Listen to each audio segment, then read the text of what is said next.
Hey, it's Scott. Welcome back to Daily Push. You know, if you've been watching these videos this week, I've been sharing with you a lot about love. And specifically, I've been sharing with you God's prescription for love, at least the prescription that he gave to Solomon to pass on to us in the book Song of Songs.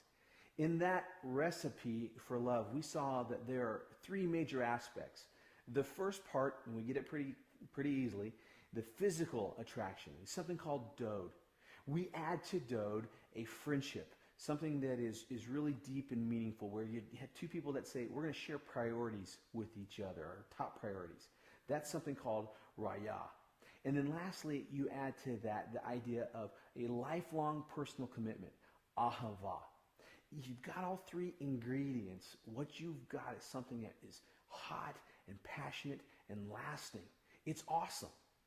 Of course, if it's so awesome and it's from God, why in the world is not everybody experiencing it?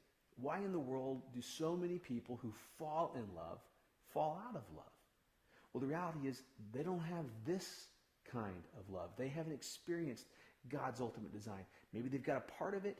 Maybe they've had all of it, but they stopped experiencing it.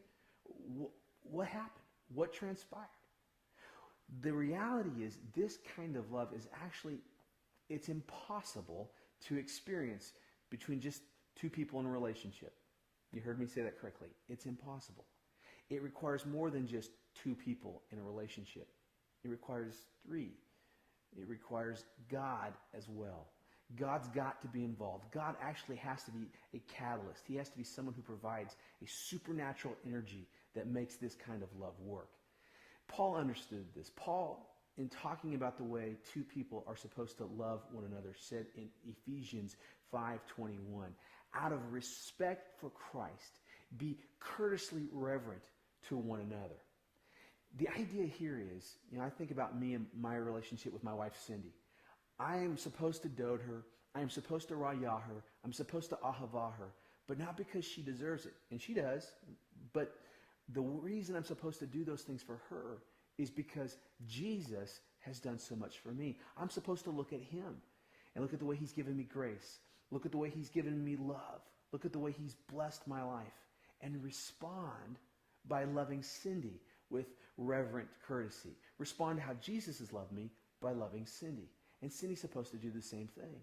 So many people never do this. So many people look at the person they're in a relationship with, and when they feel like they deserve it, they love them well. When they feel like they personally have enough energy to love the other person, they love them well.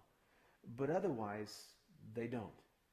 The idea behind this prescription is we look at Jesus and we say, man, he's always loving us so passionately, so thoroughly. I'm going to respond and love the person I'm in a relationship with the same way. Now, this is tough. What you've got to do is on a daily basis, start your days off by saying, God, make me keenly aware of all the ways you've loved me. Jesus, give me your mind's eye so that I can see the way you've poured out yourself for me. And then help me, empower me to respond by loving the one I'm in a relationship with back because of how you've loved me. You've been pushed. Have a great weekend. We'll see you next time.